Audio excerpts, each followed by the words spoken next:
How you doing, guys? This is Eric from Wasteland.com. This video is slightly different than the stuff I normally do on this channel, but it's just something that I wanted to talk about a little bit really quick and maybe get some of your guys' thoughts out there, because I know some of you are military as well, either former or current. And so for those of you who don't know, they're instituting a new military PT test. The traditional test for many years has been the 2 minutes of push-ups, 2 minutes of sit-ups, and a time 2-mile run. And it's supposed to be a general fitness test. A lot of people don't like they don't think that that's really necessarily a great representation of overall fitness and things like that. So they've decided to come up with a new PT test, and so I wanted to give you some of my thoughts on that. The new PT test is going to have 6 events. Let me make sure I get the correct list, because I want to get the order right too. And so right off the bat, I'm thinking 6 events. That's going to, because as an officer, I've administered a lot of PT tests too. So I'm thinking about this not only from the standards of taking, or from the perspective of taking the PT test, but from the perspective of getting it. So here's the events: a deadlift, 3 reps in 5 minutes, and you're supposed to only have like 2 minutes rest in between events. A standing power throw, you have to toss a 10-pound medicine ball overhead and backwards. 3 minutes to make 1 practice throw, and then 2 for grading. Longest distances recorded, 2-minute rest. Hand release push-ups, to where you put your chest on the ground, take your hands off the ground, and then push. It's supposed to test like a dead stop strength, not necessarily how many you can bust out at once. The most you can do in 3 minutes. Sprint drag carry, you'll go 25 meters out, 25 meters back 5 times. Each iteration will include a different activity. A sprint, you drag a sled, a lateral side shuffle, carry like a 40-pound kettlebell farmer's walk, then sprint again, 2-minute rest. Leg tuck, so you hang from the pull-up bar, but you tuck your knees to your elbows for as long as possible, or for as many reps as possible. Sorry, you're not holding it, you're doing repetitions. So knees to elbows in 2 minutes. And a 2-mile run like they had before. So the first initial thoughts I had when finding out about this is, as a taker, I would much rather do this. It seems like a lot more fun than just push-ups, sit-ups, and run. As someone administering the test, it seems like a total and complete fucking nightmare.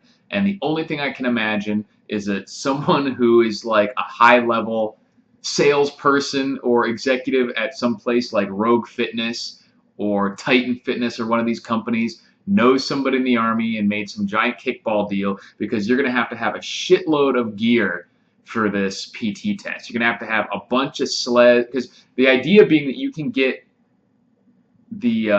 everyone through this in an hour. 6 events in an hour for everyone.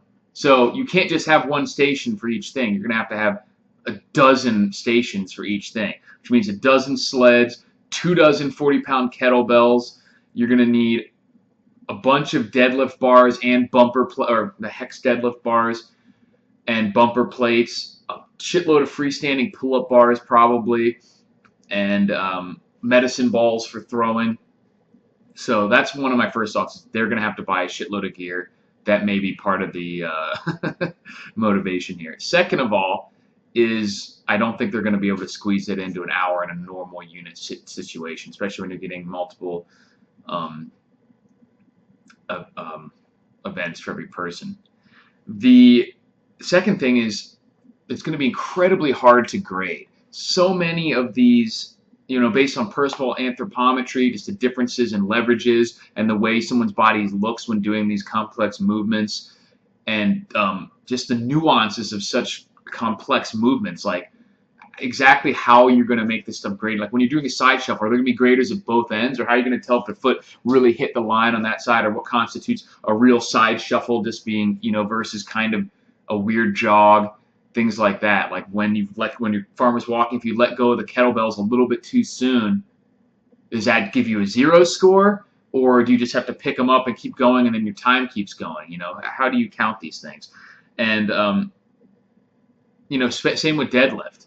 Like are they going to be really strict about if you push through with your hips, things like that. I am glad that they're using the hex bars because that's a little easier for most people than doing a deadlift with a straight barbell, and slightly easier. So, but it's just going to be super difficult to grade a lot of these movements because of the nuances of it. Another one I thought of when looking at this list is there's going to be a lot more injuries. Not only are these movements much more complex and require a much greater degree of technique to do them properly, they're also explosive. Something like throwing a medicine ball over your head, or certainly a deadlift or a sprint, sled carry, stuff like that. This isn't just like a steady state body weight exercise. It's very hard to seriously hurt yourself doing push-ups and sit-ups. It's not at all hard to hurt yourself explosively throwing things that are 10 pounds, sprinting, deadlifting. And as someone who was in the National Guard unit, I know that it was incredibly hard to get people sometimes to do what they need to do in between drill sessions, in between drill weekends. So if you're in an active duty infantry unit, the guys are going to be in relatively good shape most of the time. They're going to be doing PT regularly, things like that. But when you have guys 2 days a month, you do one PT session, maybe two, and you tell them you need to be doing this stuff on your own, but some guy's been sitting on his ass for 2 months, goes to take a PT test, and now he has to do a max effort deadlift that he just never does. Max effort, explosive movements. There's going to be injuries left and right. These people are going to be tearing themselves apart. It's going to be ridiculous.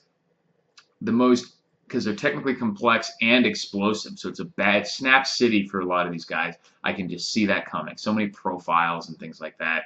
It's just going to be ridiculous. And so many of these movements, like if you have something like a hand injury, let's say, you're not even going to be able to do almost any of these. Whereas before you wouldn't be able to do push-ups, but you could still do sit-ups and running. If you have like a cut on your palm or something, you're not going to be able to do almost any of these events except for the run, and that's it.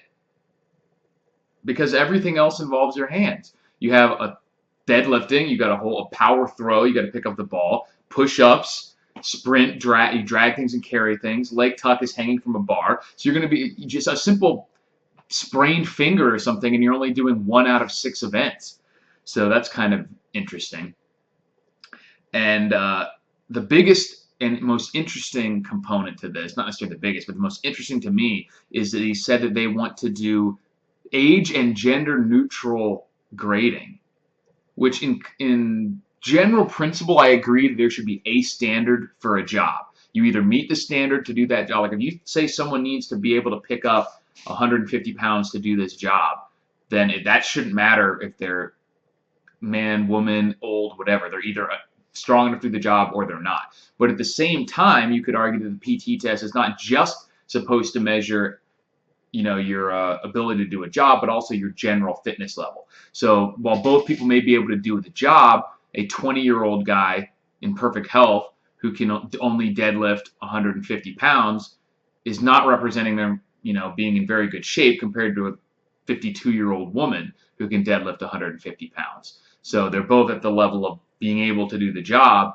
but one is not really in good shape for themselves. So it depends on what you're trying to measure that. Because when you come up with one standard for each, they said they're going to vary based on MOS or job, but not vary it based on age or gender. So when you're saying you're going to make one standard that applies to a 22-year-old, former athlete and a 50-year-old woman who's never done anything athletic, that standard is going to have to be to the level where the 52-year-old woman can pass it, which means it's going to be incredibly easy for the 20-year-old athlete.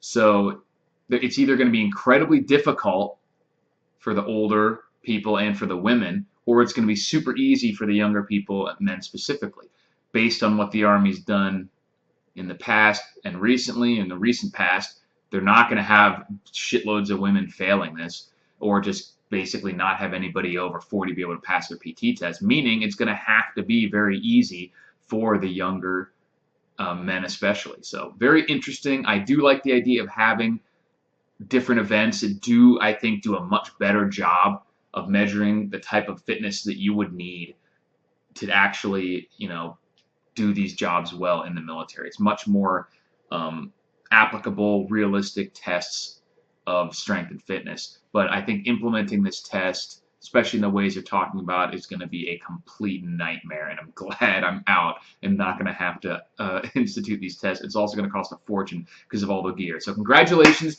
to whoever managed to pitch this idea to sell shitloads of athletic commissions you just made, or athletic equipment, because you just made some fat commissions. I'm sure it's going to be millions and millions of dollars worth of equipment. So I'm guessing Rogue Fitness is going to get it, but we'll see. Let me know what you guys think in the comments, and I'll talk to you later.